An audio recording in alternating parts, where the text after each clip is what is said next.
आदाब। आप सबका सदाए नौ में खैर मकदम है। Lucknow has a very unique subtlety to it. तो आइए आज आपको आदिल के रूबरू करते हैं। Tehzeeb was a book conceived on the cuisine and culture of Lucknow. रोजमर्रा में तो हमारी तो बहुत लड़ाइयाँ होती हैं, आप जानती हैं। लखनवी खाने को बोलते हैं, वो लखनवी खाना है नहीं। You play a lot with color. Again आप हमारा इंडियन कल्चर देखिए। आज मैं जिस बावकार शख्सियत का तारुफ आपसे कराने जा रही हूँ वो हम सब लखनऊ वालों के दिल के बहुत करीब हैं, क्योंकि जो नायाब तोहफ़ा इन्होंने हमें दिया है इससे लखनऊ का नाम न सिर्फ हिंदुस्तान में बल्कि गैर ममालिक में भी बहुत मकबूल हुआ है। अगर आपने गैस किया तो सही गैस किया है। ये नौजवान मशहूर शख्सियत आदिल इकबाल अहमद हैं और इनका पैशन और महारत landscaping, interiors, architecture, fashion designing में तो है ही। इसके अलावा जो इनके दिल के बहुत ही करीब है वो है conservation and restoration of heritage buildings. तो आइए आज आपको आदिल के रूबरू करते हैं और इनसे इनकी ज़िंदगी के सफ़र के बारे में कुछ सवालात करेंगे। आदिल, तुम तो शायद जानते होगे तुम्हारे नाम का मतलब है इंसाफ करने वाला और इंसाफ पर कायम रहने वाला, और ये दोनों चीज़ें तुमने अपनी ज़िंदगी और अपने काम में बखूबी इस्तेमाल की हैं। इसके बग़ैर वाकई में तुम्हारा काम जो तुम इंसाफ अपने आप से करते हो, अपने काम से करते हो, उसी ने अल्लाह मियाँ ने तुम्हें इतना नवाजा है। अब आपके और आदिल के दरमियान ना आते हुए मैं आज का प्रोग्राम शुरू करती हूँ। आपका ख़ानदान लखनऊ का एक नामवर और मुअज़्ज़ज़ ख़ानदान है। शायद ही लखनऊ का कोई फ़र्द होगा जो कि आपके ख़ानदान से या ऐवान अहमद से वाकिफ़ ना हो। तो हम चाहेंगे आप अपनी ज़बानी अपने ददियाल और ननिहाल के बारे में हमें कुछ बताएं।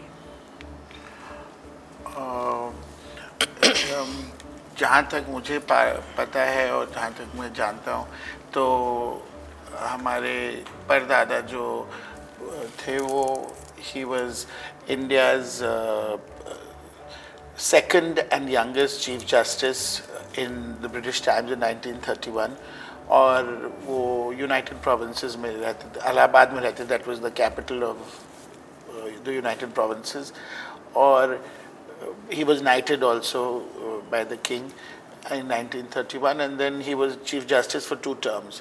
फिर उसके बाद उनको, where you've been chief justice you can't practice in the same court, so then he moved to Lucknow and that's how the family came to Lucknow रहने आए। और फिर by the late mid-40s independence और सबका दौर चला और फिर हो गया, तो फिर decided to stay on in Lucknow, and then उनके बेटे मेरे दादा मिस्टर इस्लाम अहमद पुलिस में थे और दादा पुलिस में रहे, and he was the IGP UP, and then he retired, and after that he was advisor to the governor, and so that is my 2 grandparents. My father was first in La Martiniere here, then went to Doon School, and then for a short while he worked in Hyderabad, and then he decided to move back to our farm, and he was a very keen gardener and agriculturist, so he was there. And then it came down to me, and I was here in La Martiniere, and then after that I went to the Doon School and then 9वीं class में मेरा जी नहीं लगा वहाँ पर, तो फिर मैं लखनऊ आया, और फिर मैंने सोचा फिर वापस La Martiniere आया, लेकिन फिर आई थिंक 10वीं क्लास में गया, लेकिन 1 साल फेल हुआ, फिर दूसरे साल इम्तिहान नहीं दिया, फिर तीसरे साल कुछ और हो गया, तो मैंने पढ़ाई छोड़ दी और फिर काम शुरू कर दिया। तब से शुरू कर दिया। तो आपके परदादा जो थे वो सर इकबाल अहमद जी, और उसके बाद फिर इस्लाम साहब ने तो बहुत उस ज़माने में शायद वो आए थे, कैनेडी आए थे, तो उनके साथ भी पिक्चर्स देखी हैं मैंने। उनको ले गए थे queen, I think the queen in 1952 he was in charge of that also, that is there। Very good, माशाल्लाह। अब चलते हैं आपके बचपन की तरफ। आप बहुत सबके दुलारे थे और ख़ास तौर से अपनी दादा के तो बिल्कुल आंखों के तारे थे। तो अब उसके बारे में हमें कुछ बताइए, कैसा गुजरा बचपन आपका? बहुत अच्छा गुजरा, क्योंकि उस दौर का लखनऊ आज के लखनऊ से तो बिल्कुल ही अलग है और बिल्कुल ही फ़र्क है। और इतना अच्छा गुजरा कि इसी वजह हम 30 साल बाद दुनिया घूम के वापस आ गए। तो दादा के it was a very simple life. It was like joy in small pleasures, going to Nakhas to buy चिड़िया and rabbits and all that, and Tunde वाले के यहाँ जाना रात को, और आइसक्रीम होती थी। एक पार्लर, एक बहुत बड़ा सा पार्लर था ये रोवर्स के पास में, तो दादा सब जगह घुमाते थे, फिराते थे जब फ्री होते थे। एंड हम लोग सब जॉइंट फैमिली में रहते थे, तो सब कज़न साथ में थे, तो बहुत अच्छा गुजरा। एंड जैसे मैं कह रहा हूँ, उस ज़माने का Lucknow was so small and simple and organic. Everything was everyone knew everyone. It was very close knit. हम लोग वॉक पे आ सकते थे अपने घर से लमाटनियर तक, बिल्कुल खुले खेत हुआ करते थे। तो अब तो सब तरफ बदल गया है, लेकिन that was an idyllic childhood. Oh, very good. And I remember कि एक 6 साल का बच्चा अपनी बालकनी से खड़े होकर बटलर पैलेस के गेट को कैनवस पे उतारता है, तो उसके टैलेंट की कोई हद नहीं हो सकती है। तो उस टैलेंट को आपने रोज़ बरोज़, ये it was a God gifted and natural talent, but बहुत लोगों में होता है, लेकिन आपने कैसे इसको ये सोचा कि इसी शोबे में मैं काम करूँगा? वो इनफैक्ट वो मुझे life comes a full circle. जो बटलर पैलेस के गेट की आप बात कर रही हैं, तो वो मेरी फूफी थी, my eldest aunt, who was also she had topped the Commonwealth in her senior Cambridge, and she was a very keen debater and an artist, and she encouraged me to paint. And Amma also used to sketch more than paint, and they encouraged me, they got me the canvas, and I painted the Butler Palace. उस ज़माने में it was a beautiful monument, but वो टूट फूट गया था, और उसमें शायद स्क्वाटर्स आ गए थे, रहते थे, और हमेशा मेरा वो होता था कि काश ये रिस्टोर हो जाए और ठीक हो जाए। And now 6 years age, imagine उस ज़माने में। एंड तो जो मैंने पेंटिंग बनाई उसमें मैंने वो सब नहीं बनाया, जो नीचे का रैवेजेस ऑफ टाइम जो थे। और अब करीब 40 साल बाद वही इमारत बिल्कुल अभी restore हुई है, and it looks as good as new. So life comes a full circle, and also I feel you learn on life's experiences. I mean, I started painting, उस ज़माने में flower arrangement competitions होते थे, वो भी करते थे। तो कभी मैंने ऐसे नहीं सोचा कि इंटीरियर्स का तो कोई ने सुना ही नहीं था नाम कि इंटीरियर्स नाम का कोई प्रोफेशन होता है, but I was always interested in the house and doing up the place, and I decided to take that leap of faith and just see where life takes you, and you land on your feet. माशाल्लाह।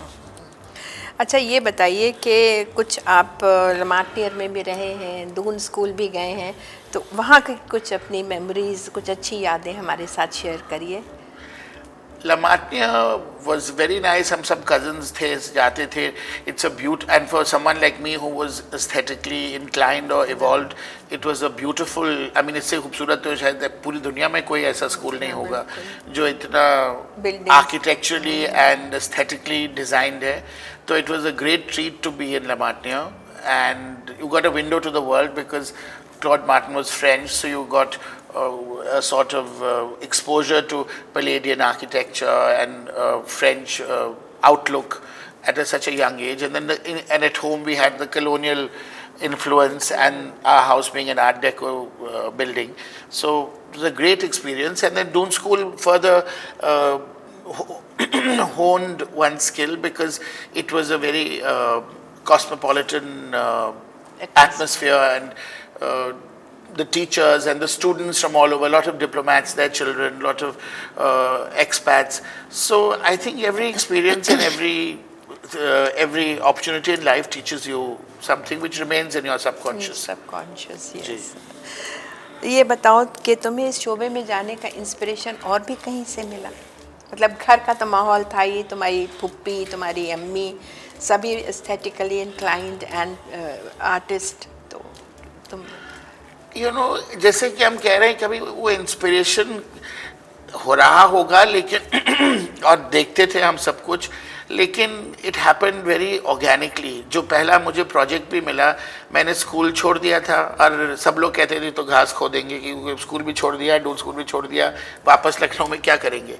And then हम लोग की common friend है, आप भी जानती हैं, doctor Urvashi सानी, उनका she had a beautiful Heinz house. Heinz was a very famous Austrian architect, and it was a beautiful Heinz house, and she used to see मैं घर में क्या करता था, and then she said, will you do it up for me or will you decorate it for me?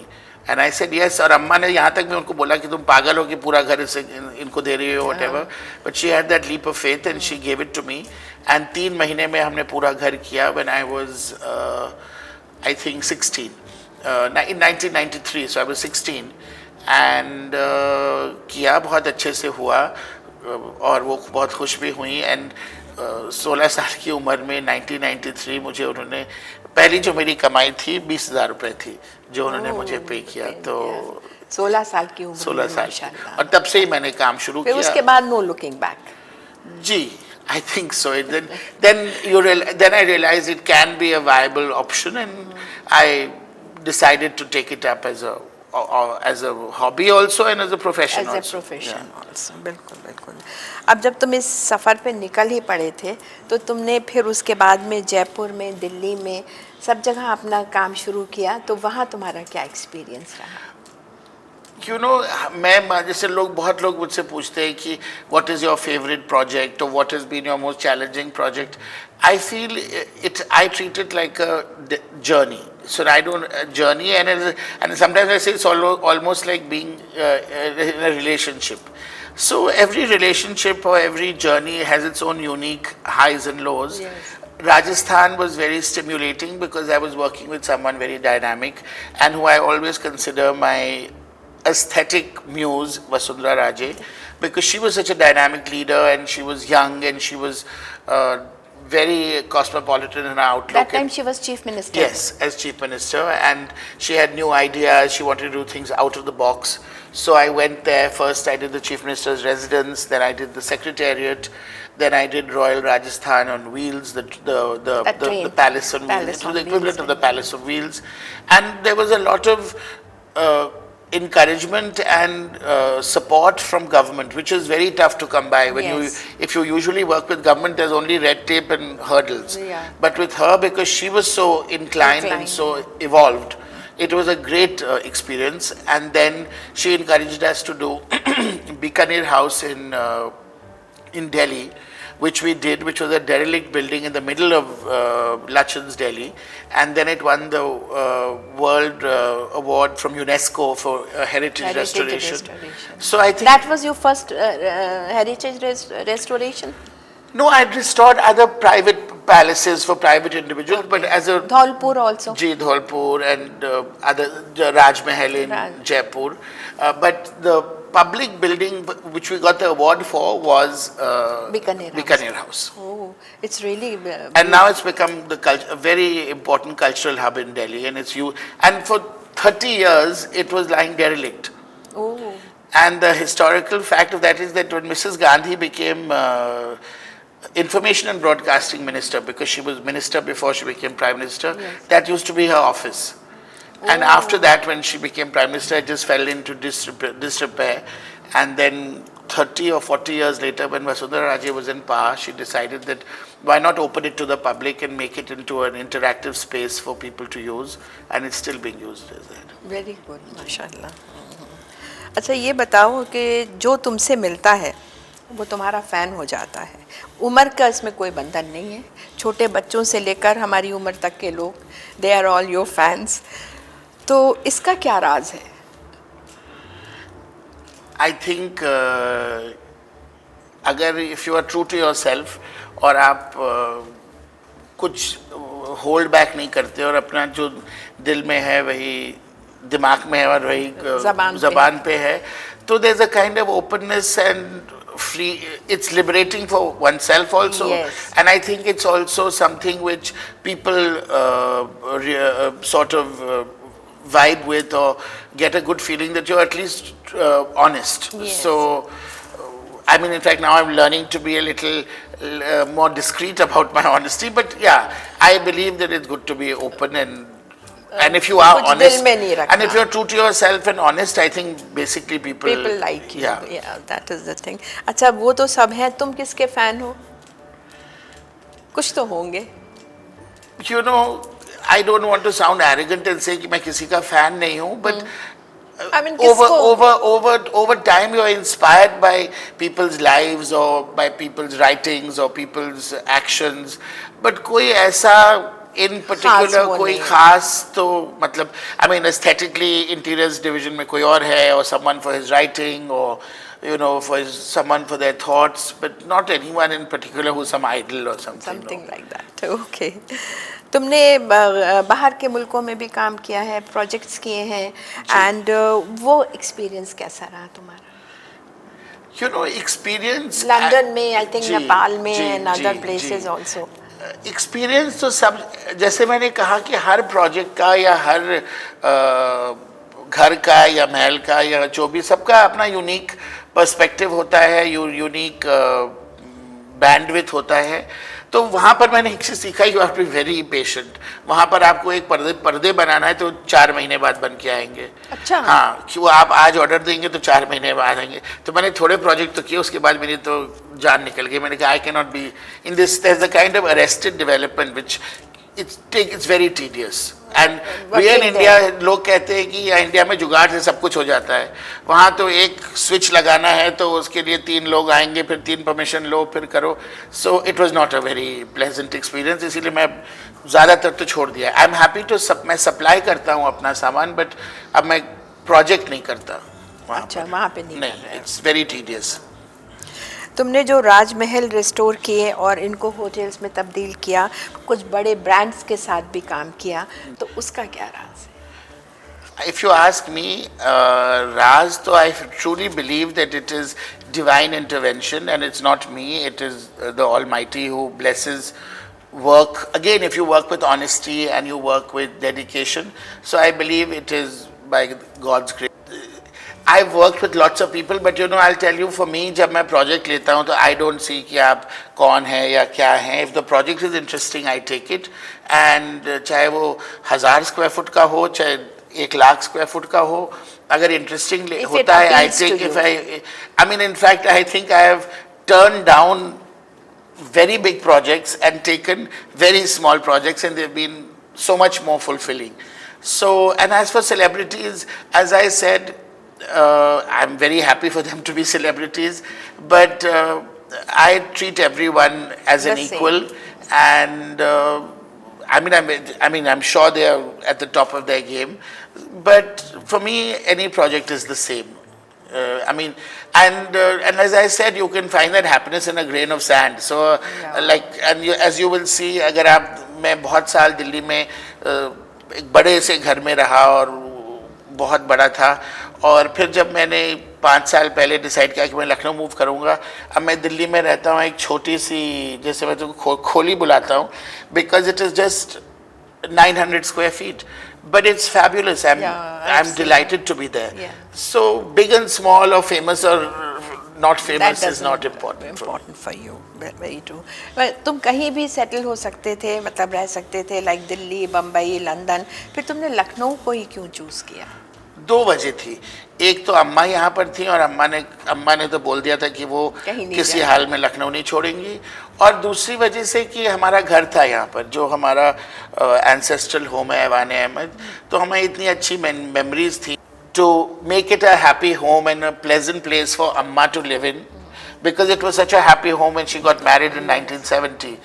Then over the years, from the late 90s to for 30 years, it was in total ruin because of the circumstances. And then I wanted that now, in the autumn of her life, that the house is back to the way it was, and to make my grandfather proud and my father and the family, and it's such a beautiful home that I am delighted to be here. Lucknow has a very unique subtlety to it. In fact, you know, there's a word Orhan Pamuk has written about Istanbul. It's a unique word. I think it's in Farsi, which is a kind of it's a word called huzun. So, it's a kind of beauty in melancholy. And I feel Lucknow has that character, because it's layered, it's got the culture and the modern, and it's got a esoteric core to it. So that is what drew me back to Lucknow. इतनी मशगूलियत के बावजूद तुम लखनऊ की तरफ भी तवज्जो दे रहे हो। आई बिलीव कि अब जब वापस आए हैं तो वापस कुछ लखनऊ घर को तो अब घर में जो करना था हो गया, तो अब लगा कि जैसे बहुत लोग लखनऊ में कर रहे हैं, माधवी इज डूइंग थ्रू सरद कदा, ये एक रेpertoire वो ड्रामा फेस्टिवल होता है, lot of people are doing lots of interesting things, so I thought why not give back to the city.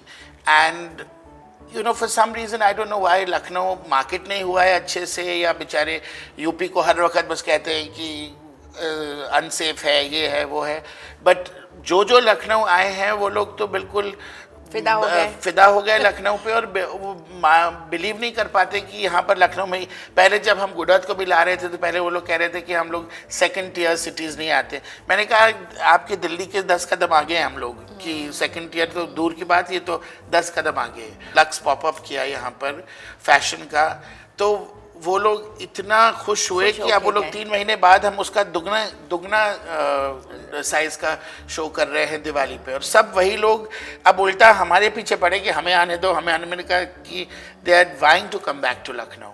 So it was such a great success.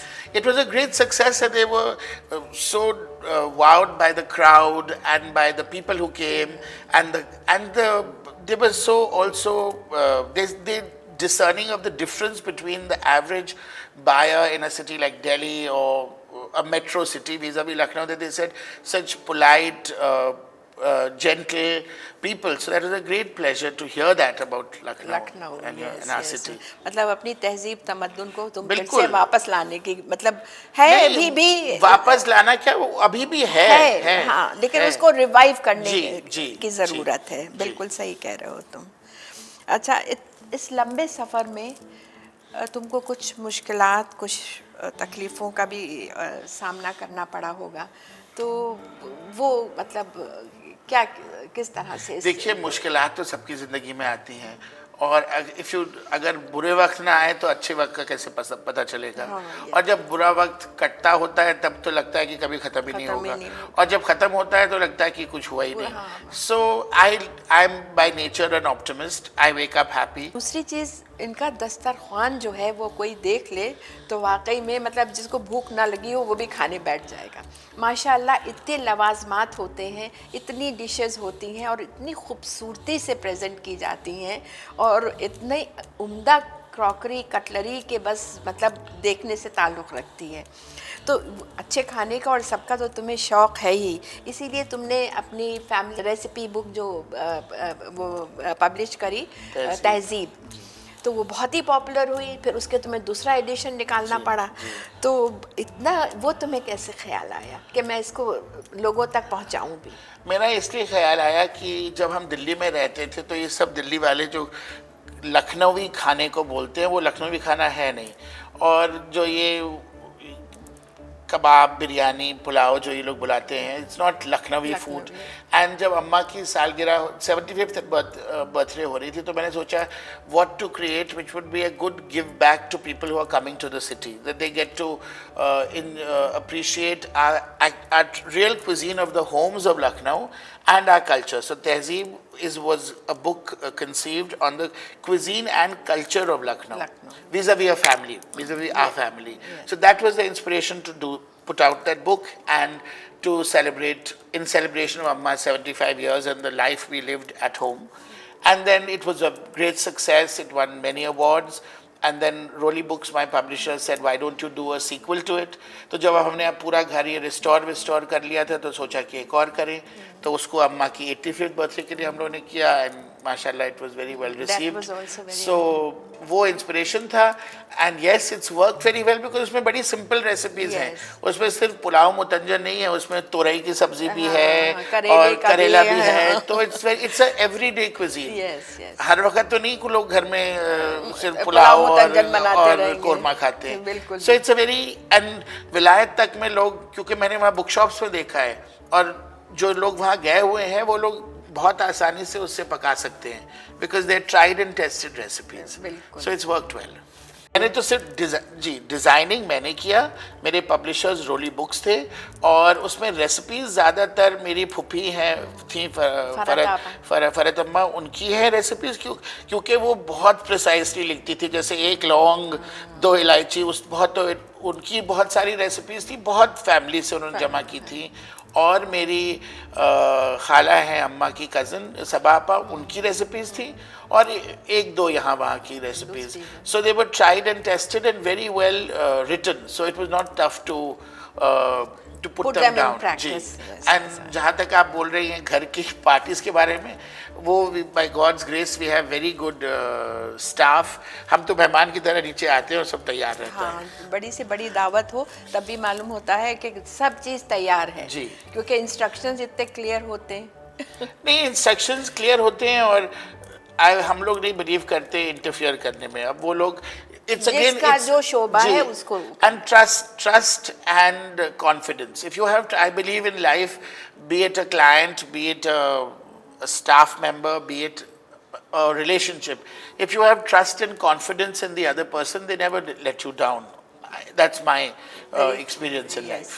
तो इसमें तुम्हारे नाम का भी बहुत असर है, क्योंकि हमने बताया ना, आदिल का मतलब है इंसाफ और सच्चाई पसंद। हाँ। और वही तुमने अपनी जिंदगी में, और वही तुमने अपने काम में ढाला। लाइफ कितनी आसान हो जाती है उससे, है ना?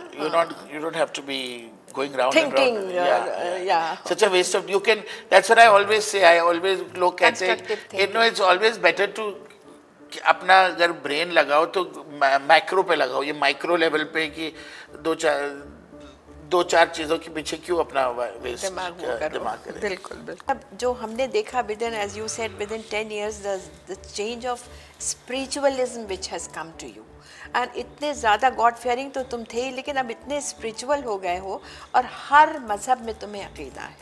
जी जी बिल्कुल। और तुम में चेंज कब और कैसे आया? I will say my spiritual discovery was thanks to a very close aunt of mine, नगद खाला ने मुझे उसमें ऐसे ही बातों बातों में उन्होंने मुझे लगा दिया, एंड एक्चुअली इतना सुकून पहुंचा उससे कि I've never stopped, मतलब तब से जो मैंने शुरू किया, करीब 10 साल हुआ, उस दिन से मतलब I am very, it's a discipline, तो आई एम वेरी ग्रेटफुल कि डाइट शुरू करते हैं वो छूट जाता है, जिम शुरू करते हैं वो छूट जाता है, लेकिन कोई बात तो होगी कि ये नहीं छूटा, और जब से मैंने शुरू किया एक दिन नहीं छूटा। तो I discovered that it was such a source of strength, or such a source of, it makes you actually, like they say, faith can move mountains, or you know, if you leave it with God, you don't need to worry. And I've actually experienced it in life that when, you know, sometimes, जैसे आप कह रही थी, you have tough times, or you have times which are trying, but if you detach yourself from the problem and say that God will get you through it, he does get you through it. And I remember जब हम छोटे थे तो my mother was also very spiritual, and अभी भी हैं, and Amma had this thing called footprints in the sand, and it says that when you were at your weakest or lowest, she asked, this lady must have asked God, that I see only one pair of footprints, where were you, God? And he says, that's the time I carried you.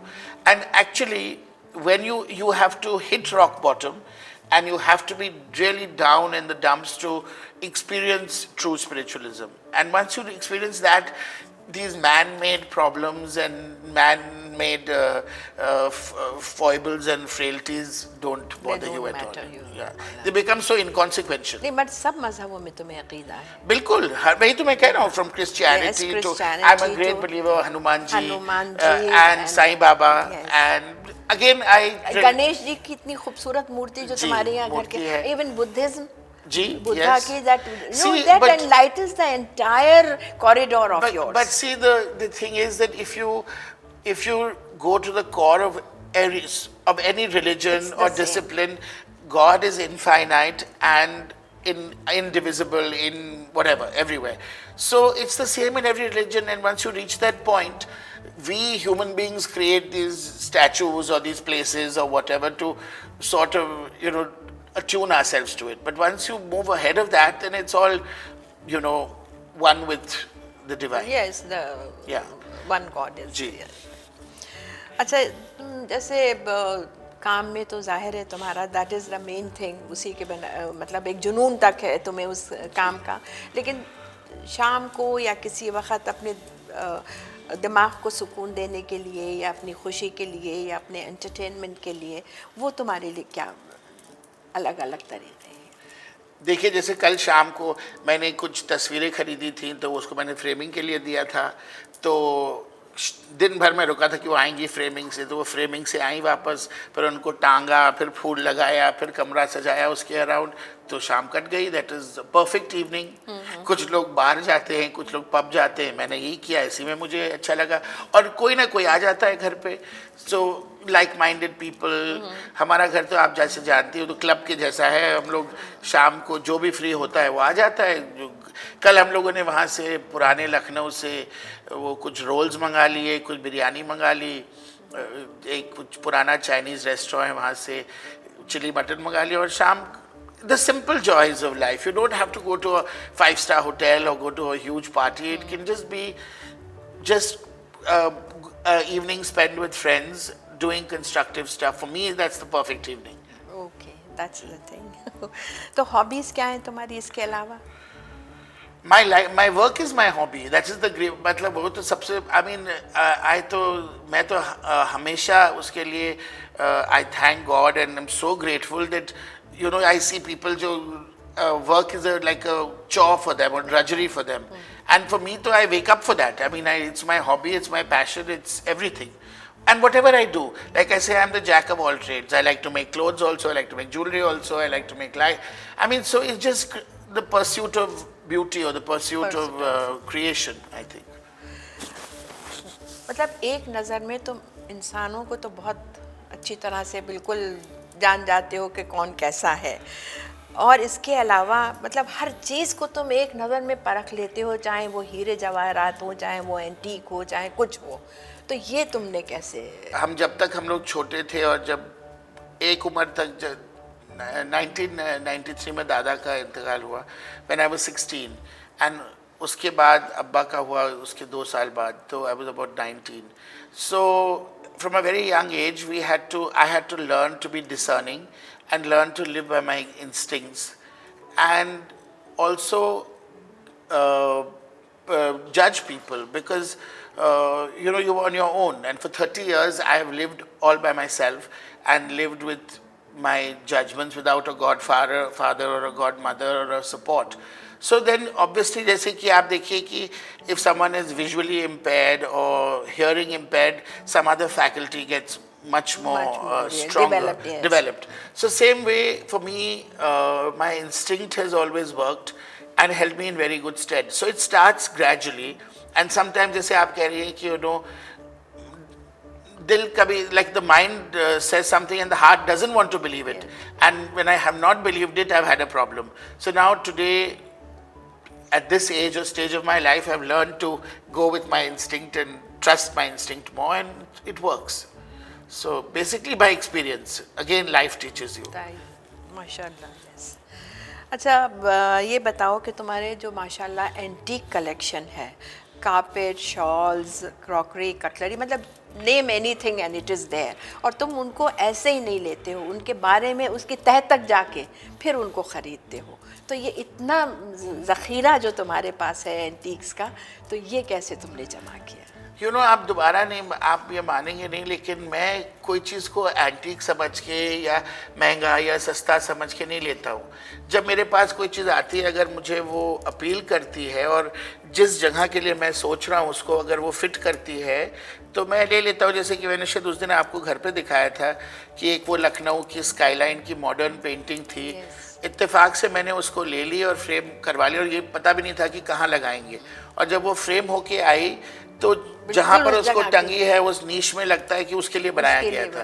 तो again मैं, I mean, I don't want to sound कि मैं जैसे बड़ा कुछ पहुँचा हुआ हूँ, लेकिन आई थिंक द यूनिवर्स और God intervenes, or there is divine intervention, and things just fall into place. But it's not something which is thought through or which is you know, conceived by a plan.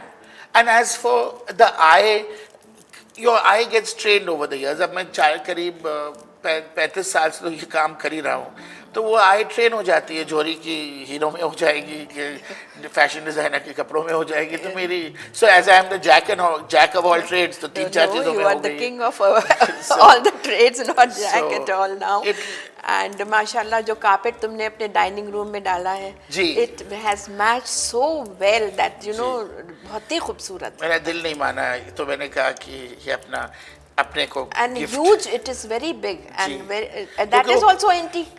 जी, वो कमरा इतना बड़ा है कि उसके लिए मिलता ही नहीं है कालीन, और जो उसका कालीन था वो बिल्कुल पुराना हो गया था और फट गया था, तो फिर मैंने बीच में एक नया कालीन बनवाया वहाँ के लिए, बट वो मज़ा नहीं आया उसमें। तो जब ये आया कालीन तो मेरा दिल नहीं माना और हमने लिया, और आपने देखा इतना अच्छा लग रहा है, फिट हो गया, खूबसूरत लग रहा है, और जैसे लगता है उसी कमरे के लिए बना है। जी जी। तो वो भी अल्लाह मियां का रहम है कि तुम्हें चीजें ऐसी मिल जाती हैं माशाल्लाह। और इत्तेफाक से जो हमारी कुर्सियाँ थी उस कमरे की, उस पर 100 साल से काले रंग का लेदर लगा था, तो वो थोड़ा पुराना हो गया था, फट भी गया था, तो हमने अभी 2 हफ्ते पहले उस पर ये टैन कलर, मरून कलर का लेदर लगवाया। और मैं सोच रहा था कमरा नीला है और मैंने लाल मरून लगवा दिया, ये कैसे चलेगा।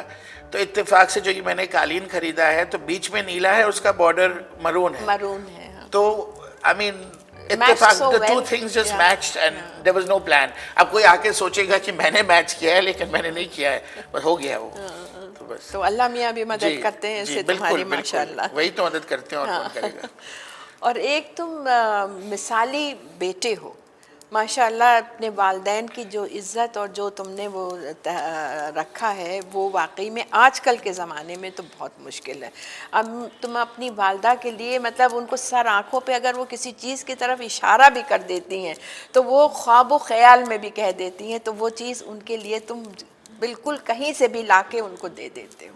तो अब इसके लिए तुम क्या मैसेज देना चाहोगे आजकल के यंगस्टर्स को, क्योंकि ये चीज़ अब जिसे कहते हैं ख़त्म तो नहीं बट कम हो रही। जहाँ तक मेरा सवाल है, हम लोग को यही, मतलब रोज़मर्रा में तो हमारी तो बहुत लड़ाइयाँ होती हैं, आप जानती हैं, और I think that is totally healthy and natural and normal, and but it is just difference of opinion and arguments which are normal. I feel any relationship or any friendship has to have its ups and downs, but I think it's also upbringing. I feel there's a big difference in the upbringing we had and the modern upbringing, which is very cold, and everyone has their own life, everyone has their own priorities, and everyone has become very precious, you know.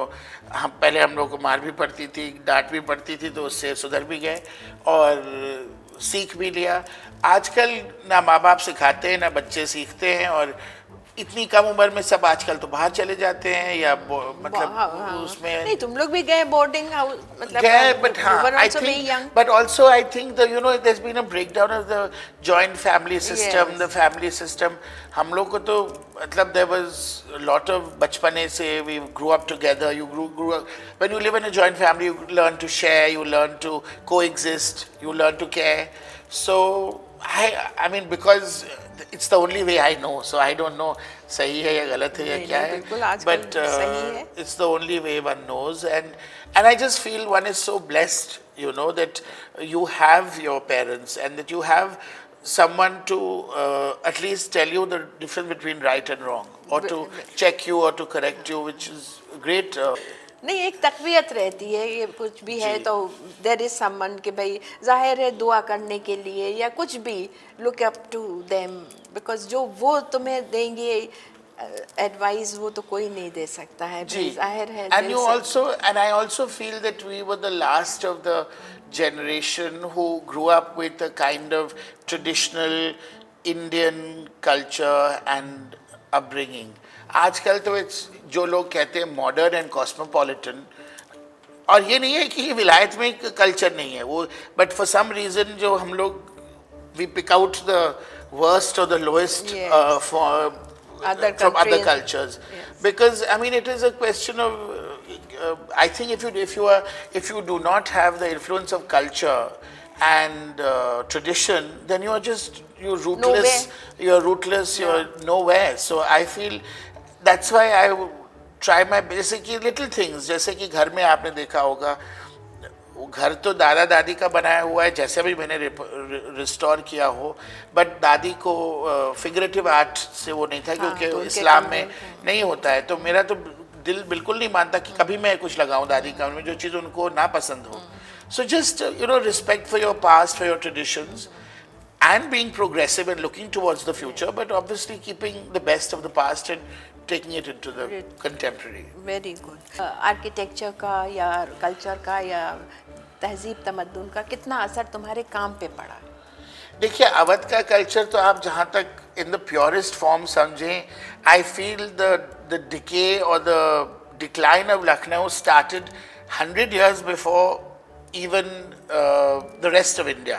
Or because after the revolt of 1847, as you know and historians will tell you, Awadh culture the British tried to totally destroy and demolish.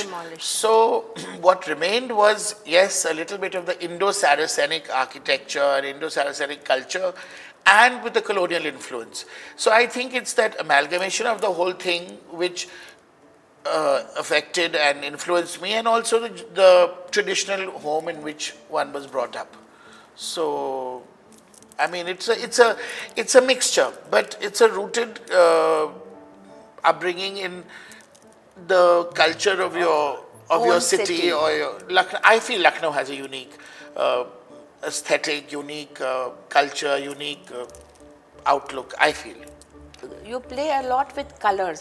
Everything is so bright, beautiful and shiny कि जैसे ही आप घुसे तो एक हंसता हुआ खुशहाल माहौल में होता है।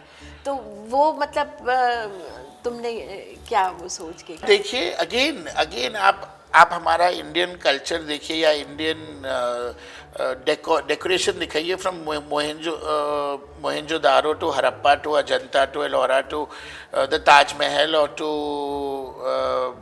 forts and palaces in India. It was all about surface decoration and very vibrant happy tones. Yes.